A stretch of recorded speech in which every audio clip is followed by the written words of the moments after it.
Welcome to the Vibes Lab, your front row seat to the science behind VIA, the Vibes AI agentic platform making everyday brain health accessible to all. Every episode is designed to reveal insights that will enhance your cognitive health and well-being. Follow us to grab your lab key and experience limitless intelligence.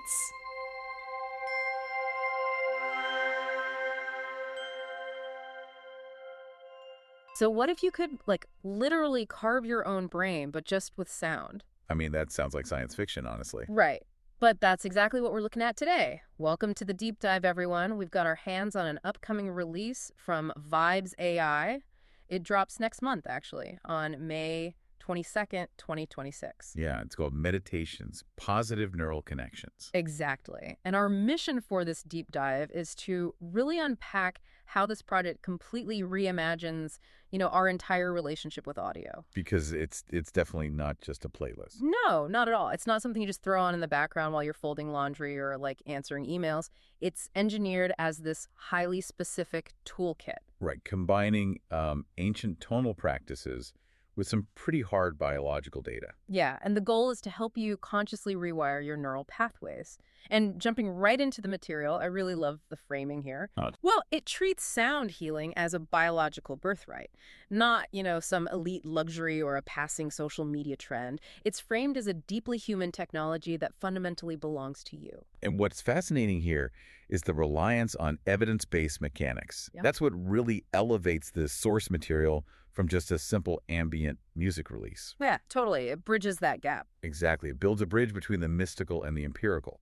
Because, for centuries, you've had these ancient solfeggio frequencies, like specific tonal scales used in sacred music or chants or those Tibetan singing bowls. Right, which people usually just associate with, a yoga class. Yeah, exactly. Yeah. But instead of just asking the listener to take the spiritual benefits on faith, the creators paired these tones with observable, modern laboratory measurements. Oh, right, the tracking metrics. Yes, they are actively tracking physiological markers, stuff like heart rate variability, vagal tone, and brainwave entrainment. So it anchors that really subjective feeling of a sound bath in hard, verifiable data. Precisely. It gives it a biological foundation. But, looking at this track list, part of me is naturally a little skeptical, right? I hear sound healing, and my brain instantly just conjures up some overpriced wellness retreat in Malibu or something. Sure, that's a modern association. But before we explore the specific doorways this audio toolkit opens, we really have to look at the biological engine driving the whole thing. Talking about neuroplasticity. Exactly. The core principle they rely on is that every single thought you have, every sound you're exposed to, literally fires neurons in your brain and forms physical structural connections. Yeah, they actually quote the neuroscientist Dan Siegel in the text. Right. Where attention goes, neural firing occurs. Which is really the fundamental biological anchor of the entire project. The common phrase in neuroscience is, neurons that fire together, wire together. I've heard that, yeah. Basically, the physical architecture of your brain is continually being remodeled based on the stimuli you absorb and the attention you sustain. So if you sustain stress... Exactly. If you sustain stress, your brain physically optimizes itself to be better at feeling stressed. It thickens those specific neural highways. See, this actually flips my entire understanding of what meditation is supposed to be. Really? How did you view it before? Well, wait, I've always thought of meditation as kind of an escape, like just zoning out. You sit cross-legged, try to forcefully empty your mind, and just get away from reality for 20 minutes. Ah, right. The empty vessel approach. Yeah. But this source calls it the technology of becoming. It totally shifts the paradigm. It's think about it, shifting your mindset from viewing your brain as a fixed, rigid block of stone to viewing it as a continuous piece of wet clay. Oh, that's a great way to put it. Right.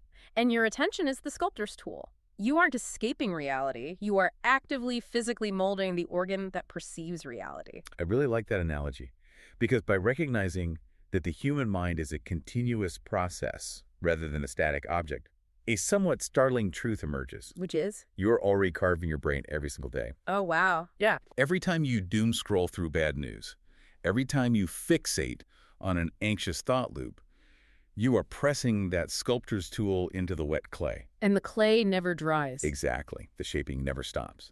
The only question is whether you are directing the sculpture consciously or letting environmental noise do it for you.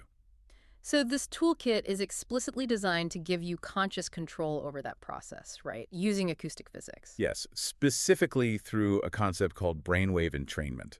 Okay, let's talk about the physics of that. Because when I hear entrainment, I think of that classic physics experiment with the pendulums. Oh, the one on the wooden table? Yeah. If you put a bunch of different randomly swinging pendulums on the same table, eventually the physical vibrations traveling through the wood force all of them to sync up. They swing in the exact same rhythm. That is the perfect mechanism to visualize. Entrainment is just the tendency of two oscillating bodies to lock into phase so they vibrate in harmony. And since the human brain operates on electrical frequencies, like beta waves when we're alert, alpha waves when we're relaxed, theta waves in deep meditation, if you introduce a powerful dominant external frequency through audio, the brain's electrical pulses will naturally begin to mimic and sync up with it. Just like the pendulums on the table. Precisely. You are literally tuning the brain's operating frequency. Okay, let's unpack this by looking at the actual tracks, or doorways, as they call them. The project is structured as a 5-part journey. Starting from the mind and moving into the body. Right. Track 1 is called manifest mode. It uses 2 specific frequencies, 528 hertz, which they refer to as the love frequency, and 963 hertz, the crown frequency. And the goal here is setting intention, right? Yeah, the text claims this track is about aligning your energy with an outcome and then letting intelligence do the work. The guiding quote is, "I am only subject to what I hold in my mind." It's a powerful thought. It is, but this is where I need to push on the mechanics a bit. Calling 528 hertz a frequency for cellular transformation sounds amazing on a marketing brochure, but how does a sound wave actually change a cell? Well, the mechanism comes down to cymatics and resonance. Cymatics. Yeah, it's the study of visible sound. Hmm. If you place water on a metal plate, right, place specific frequencies through it, the sound waves force the water molecules into highly complex, organized geometric patterns. Oh, I've seen videos of that. It's wild. It is. And remember, the human body is roughly 70% water. Oh, right. So the fluid inside and outside our cells is highly responsive to acoustic vibration. When you introduce a sustained, pure frequency like 528 hertz, you are theoretically creating organized microvibrations within the cellular fluid. Sort of like a microscopic massage? Exactly. A physical acoustic massage promoting cellular organization rather than chaos. That actually makes the acorn analogy I was thinking of much more literal. How so? Well, the track guides you through square breathing, right? Mm-hmm. And I realize that manifestation, at least in this context, isn't just wishing really hard for a promotion or a new car. It's like planting an acorn. Okay, I follow. You don't stand over the dirt and pull on the tiny sprout to make it grow faster. You'd rip it out of the ground. Right, you'd kill it. Exactly. Oh. Instead, you align the environmental conditions. You provide the right soil, water, sunlight, and then you just let the inherent biological intelligence of the seed do the heavy lifting. So the sound provides the environment. Yeah, manifest mode isn't doing the work for you. It's using acoustic resonance to optimize the internal environment so your intentions can actually take root. You are systematically altering the soil of your nervous system, which actually leads directly into the second track, steady beat. Right, we're dropping from the mind down to the heart. Exactly. This track utilizes 639 hertz, which is known as the heart chakra frequency. And the creators draw heavily on research from the HeartMath Institute here. HeartMath, I saw that in the notes. Yeah, their clinical data reveals that the human heart is far more than just a mechanical pump for blood. It's actually the most powerful electrical generator in the body. Wait, really? More than the brain? Yes, it produces an electromagnetic field that can be measured several feet beyond the physical body using specialized equipment. That is insane. Whenever I hear heart rate variability or HRV, I usually just think of like the recovery score on my fitness tracker. Right, but here, they're using it to measure the actual emotional state of the nervous system. Because emotions change the heartbeat. Yes, the subtle variations between your heartbeats carry immense data. When you're stressed or frustrated, your HRV pattern becomes erratic. It looks jagged on a monitor. The electromagnetic field your heart emits literally becomes chaotic. And when you aren't stressed? The research shows that when a person generates genuinely loving, compassionate thoughts, that pattern shifts entirely. The space between the heartbeats becomes highly organized. They call that coherence, right? Exactly. Physicists call it coherence. The waves are no longer crashing into each other. They are synchronized. The profound argument this project makes is that unconditional love isn't just a fleeting, warm and fuzzy emotion. No, not at all. In this biological context, love is framed as a fundamental organizing energy. When you enter this coherent state and sync up with that 639 hertz frequency, you're flooding your own nervous system with this massive signal that you are safe. And that dissolves the defensive walls we build. Yeah, it drags us out of that hyper-vigilant fight-or-flight survival state. Which is crucial, because that transition from survival to trust is the prerequisite for everything else. You cannot rebuild neural pathways if the brain thinks it is under attack. Right, you can't sculpt the clay if you're dodging punches. Exactly. So once the internal rhythm of the heart is coherent, the journey expands outward.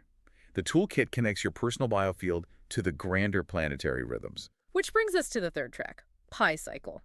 This one focuses on perseverance.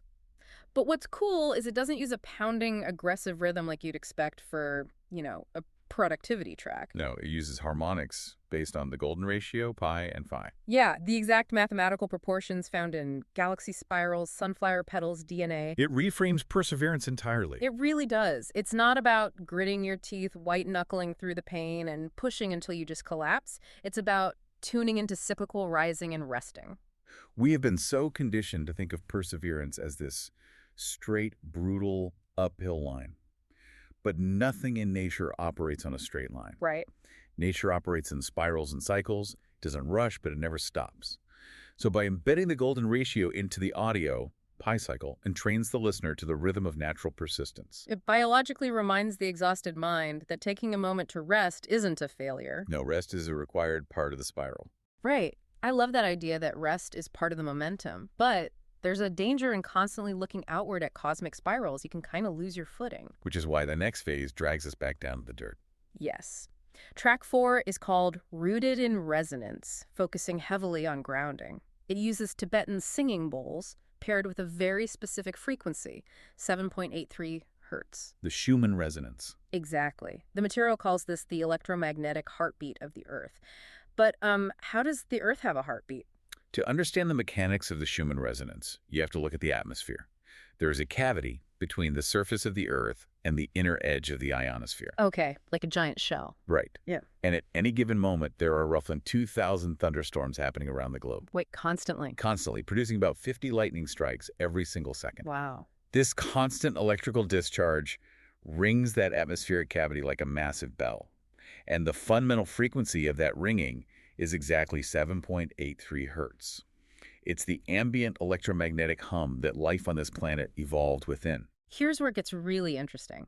Because the clinical data points out that 7.83 hertz happens to perfectly match the human brain's alpha and theta states. The exact brain waves associated with deep relaxation. Right. So we are biologically tuned to the frequency of the planet. But, and this is my immediate thought, if the Earth is always ringing like a bell at 7.83 hertz, and my brain is already designed to match it, why on earth do I need to buy a meditation track to hear it? That's a great question, and the creators highlight a massive modern crisis to answer it. The interference, right? Exactly. Yes, the Earth is always emitting that signal, but look at the environment we've built.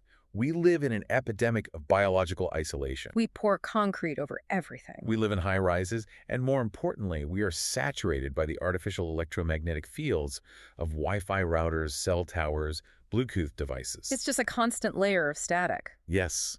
They drown out the natural 7.83 hertz signal, causing our nervous systems to dysregulate. Yeah. The text actually uses this haunting phrase. It says, this interference causes us to float above our own lives. Oh, that is haunting. We become unanchored and chronically anxious because we just can't hear the biological metronome we evolved to sync with. It's like we've built a giant, impenetrable, soundproof booth around ourselves. I mean, my current grounding routine literally consists of standing barefoot on my concrete driveway while holding a smartphone and checking emails. Which completely defeats the purpose. Right. So this track isn't trying to replace nature. It's piping a concentrated dose of the natural signal back into our soundproof booth. Exactly. It's a manufactured intervention for a manufactured problem. It forces your nervous system to remember its anchor. And once you're fully anchored, the toolkit makes this brilliant structural pivot for the final track. Scaling all the way back down. Yeah, from the grand planetary scale to the deeply intimate personal reality of human exhaustion.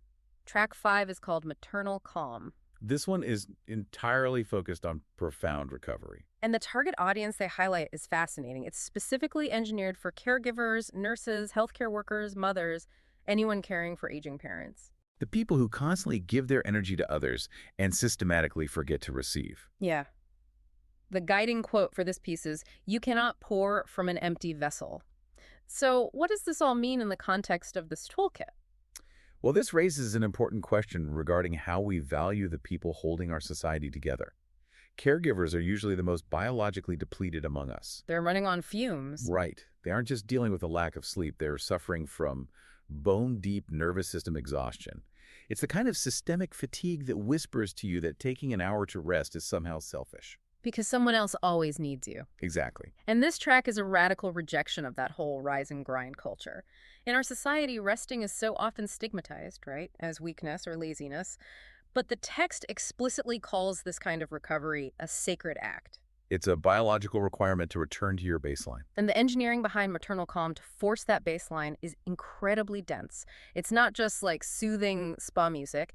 It utilizes 432 hertz to slow the heart rate, but then it layers in theta binaural beats. Which is a brilliant auditory illusion. How so? So if you put on headphones and play a tone of 400 hertz in your left ear and a tone of 404 hertz in your right ear, your brain gets confused. Because they don't match. Right. It attempts to reconcile the difference between the two tones. And in doing so, it creates a third ghost frequency inside your head. In this case, a 4 hertz beat. And 4 hertz falls directly into the theta brainwave state. Exactly. The state of REM sleep and deep meditation. You are essentially hacking the brain's auditory processing to force it into rest and digest mode. And then there's the polyvagal informed pacing. When I read that, my mind was blown. They're literally manipulating the swells of the music to mimic a resting human heartbeat. Tricking the vagus nerve. Right. The vagus nerve is the superhighway of the parasympathetic nervous system. It runs from the brainstem down through the chest, directly controlling your heart rate and stress response. So when the music swells and recedes, the tempo physically matches a respiratory rate of about 5 to 6 breaths per minute. Your breathing naturally entrains to that rhythm. It sends a mechanical, undeniable signal up the vagus nerve to the brain that the environment is completely safe. Biologically speaking, the audio track is holding the listener the way caregivers hold everyone else. Exactly. To realize that sound can be engineered with that level of surgical precision is just incredible. So as we synthesize all of this, how do you, the listener, actually use this toolkit once it drops? There are a few distinct pathways outlined in the text. Right. You can experience it chronologically. Dedicate 1 week to each track to build an arc, starting with intention in manifest mode, moving to the electromagnetic love of steady beat, fueling the persistence of pi cycle, grounding into the earth with rooted in resonance, and recovering with maternal calm. Alternatively, you can use it as an acute triage system. Navigating by immediate need. Yes. Feeling unmoored. Use the 7.83 hertz grounding track. Dealing with burnout. Isolate maternal calm. But the ultimate goal is a daily practice, right? 10 minutes in the morning, 20 at night, repeating it until the clay holds its shape. That's it. And if there's one overarching takeaway from synthesizing these sources, it's how we view the relationship between modern science and our own intuition. Because they list an intimidating array of metrics. Cymatics, heart math, Schumann resonances, binaural beats. But the creators make a vital distinction. The science is not the magic. It's just the permission slip. Exactly. The science is simply the permission your logical mind needs to trust what your body has intuitively known forever. You are an electromagnetic being heavily composed of water.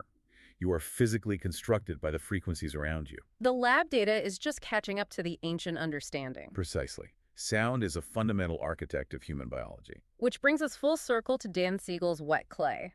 We are always molding the brain based on where our attention goes.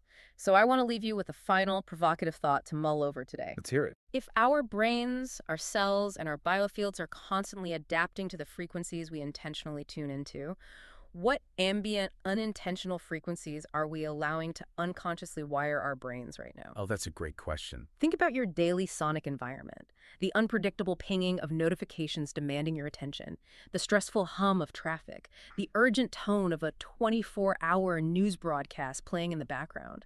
If those are the acoustic tools pressing into the wet clay of your mind every single day, What shape is your nervous system being forced to take? A shape of anxiety, most likely. Exactly. And more importantly, armed with this understanding of resonance, how might you start taking conscious control of the soundscape you allow into your life? Something to think about. Definitely. Until next time, keep diving deep.